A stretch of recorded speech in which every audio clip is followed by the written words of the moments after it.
शाम का वक्त और भैरवपुर नाम का एक गांव जिसकी गलियां एकदम सुनसान है। यहीं पर है एक पुरानी खंडर हो चुकी हवेली, एक ऐसी जगह जिसके पास से गुजरने में भी लोगों की रूह कांप जाती है। और हाँ, यही है हमारी आज की कहानी का सेंटर पॉइंट। और इसी हवेली से जुड़ा है कहानी का सबसे बड़ा राज। वो राज है एक आवाज जिसे लोग कहते हैं आहट। एक ऐसी आहट जिसने पूरे गांव को अपने खौफ में जकड़ रखा है। जानते हैं, ये सिर्फ एक साउंड नहीं है, ये एक अनदेखे डर का एहसास है। तो सवाल ये है कि आखिर ये आहट है क्या चीज? अब हर कहानी में कोई ना कोई हिम्मत वाला तो होता ही है ना? इस कहानी में वो है रीना। उसने दोस्तों के साथ मजाक मजाक में एक ऐसी शर्त लगा ली जो उसकी जिंदगी को हमेशा के लिए बदलने वाली थी। शर्त थी उसी भूता हवेली में अकेले जाने की। और हवेली के अंदर जो हुआ उसने रीना के होश उड़ा दिए। सोचिए, उसकी टॉर्च की रोशनी में दीवार पर एक और परछाई दिखती है जो उसकी बिल्कुल नहीं थी।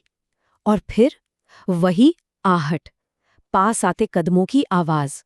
वो तो घबराकर कांपते हुए बाहर भाग आई, लेकिन उसके दोस्त, उन्हें तो लगा ये सब एक मजाक है और उन्होंने बात टाल दी। लेकिन कहानी यहाँ खत्म नहीं हुई। असली डर तो अब शुरू होने वाला था। ये खौफ सिर्फ रीना तक नहीं रुका। बहुत जल्द उस अनदेखी ताकत ने पूरे गांव को अपनी गिरफ्त में ले लिया और हर नया अनुभव पहले से कहीं ज्यादा डरावना था। अब देखिए ये आतंक कैसे फैला। गांव का जो नाई था रघु, उसे हरी आंखों वाली कोई चीज दिखी। जो टीचर थे अनिरुद्ध, उनके कान में किसी ने धीरे से कुछ कहा। फिर सविता, मोहन, यहाँ तक कि बस ड्राइवर अमर, सबके साथ अजीबोगरीब हादसे हुए। सबका अनुभव अलग था, लेकिन उन सबके पीछे का डर बिल्कुल एक जैसा था। अब ये बात साफ हो चुकी थी कि ये कोई मन का वहम नहीं था।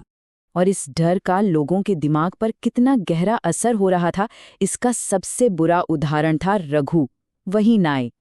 बेचारा अपना मानसिक संतुलन ही खो बैठा।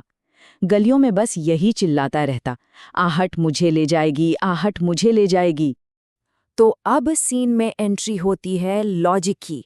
यहाँ पर दो अलग सोच आपस में टकराती हैं। एक तरफ थे गांव वाले जो डर से कांप रहे थे और जिनको पूरा यकीन था कि उस हवेली में कोई बहुत बड़ा राज दफन है। और दूसरी तरफ डीसीपी अरविंद, एक पुलिस अफसर जो इन सारी कहानियों को, आप जानते हैं, अंधविश्वास कहकर खारिज कर देते हैं। लेकिन डीसीपी अरविंद का ये विश्वास कि सब बकवास है ज्यादा देर तक टिक नहीं पाया। जब वो खुद हवेली के अंदर गए तो उन्हें सिर्फ वही कदमों की आहट ही नहीं सुनाई दी, बल्कि अपने कंधे पर एक बर्फीले अनदेखे हाथ का एहसास भी हुआ। बस एक ही पल में उनका सारा लॉजिक, सारी तर्कसंगत सोच, सब धरा का धरा रह गया। और ठीक उसी वक्त कुछ ऐसा हुआ जिसने सब कुछ ही बदल दिया। एक बिल्कुल ठंडी सी आवाज उनके कानों में गूंजी, तू सच जानना चाहता है तो तहखाने में उतर। ये अजीब था। ऐसा लग रहा था जैसे वो अनदेखी शक्ति उन्हें खुद न्योता दे रही थी, उस राज को जानने के लिए जो नीचे तहखाने में कैद था। अब देखिए, डर तो था, लेकिन अब जिज्ञासा उससे भी ज्यादा बड़ी हो चुकी थी, खासकर रीना के लिए। उसने तय किया कि अब जो भी हो वो इस राज की तह तक जाकर रहेगी। तो उसने एक टीम बनाई, अनिरुद्ध जो टीचर थे और डीसीपी अरविंद जो अब इस बात पर यकीन करने लगे थे। उनका मिशन बिल्कुल सीधा, आधी रात को हवेली में जाना और उस तहखाने का दरवाज़ा खोलना जहां सभी सवालों के जवाब छिपे थे। तो अब हम पहुंच गए हैं कहानी के सबसे डरावने मोड़ पर। जरा सोचिए, हवा एकदम ठंडी है, सीलन भरी है और एक अजीब सी बदबू चारों तरफ फैली हुई है। और वो तीनों धीरे धीरे नीचे उतर रहे हैं। उन्हें बिल्कुल अंदाजा नहीं था कि नीचे उनका इंतजार क्या कर रहा है। और जैसे ही वो नीचे पहुंचे, उनकी नज़र दीवार पर पड़ी। वहां खून से एक संदेश लिखा था। ये कोई पहेली नहीं थी, ये एक सीधी साफ चेतावनी थी। आहट मेरा श्राप है, जो सुनेगा उसका अंत होगा। और ठीक तभी उनके सामने एक धुंधली सी आकृति आई और उसने अपना सदियों पुराना राज उनके सामने खोल दिया। उसका नाम था ललिता। उसने बताया कि वो इस हवेली की मालकिन थी। 100 साल पहले दौलत के लालच में उसके अपने ही पति ने उसे इसी तहखाने में जिंदा दफना दिया था। उसकी चीखें, उसके छटपटाते कदमों की आवाज वही आहट थी जो सब सुन रहे थे।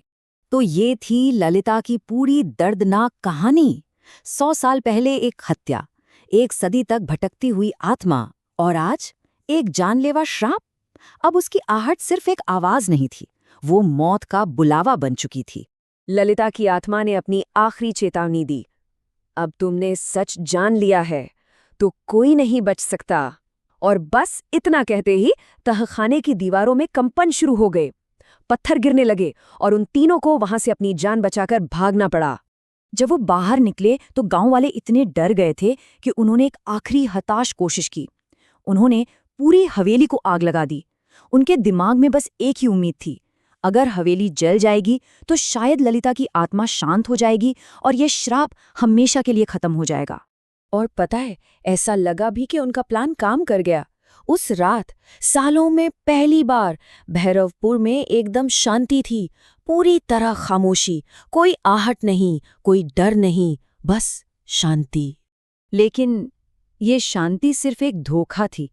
कुछ ही दिन बाद रीना जब अपने कमरे में थी, उसने उसे फिर सुना, कदमों की वही धीमी जानी पहचानी आवाज, आहट। हवेली तो जलकर राख हो चुकी थी, पर आहट वो अब भी जिंदा थी।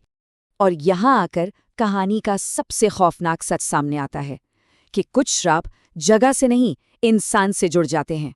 आहट अब हवेली में नहीं थी, वो उन लोगों का हिस्सा बन चुकी थी जिन्होंने उसे एक बार सुन लिया था। जैसा कि कहा जाता है, आहट सिर्फ एक आवाज नहीं, बल्कि एक अनदेखा साया है जो हमेशा आपके पीछे चलता है। तो कहानी तो यहाँ खत्म हो जाती है, लेकिन डर नहीं, और अपने पीछे एक सवाल छोड़ जाती है, क्या आहट हमेशा के लिए जिंदा है? अगर आग उसे नहीं मिटा सकी, तो क्या कोई भी चीज उसे मिटा सकती है? ये एक ऐसा खौफ है जो शायद कभी खत्म नहीं होगा।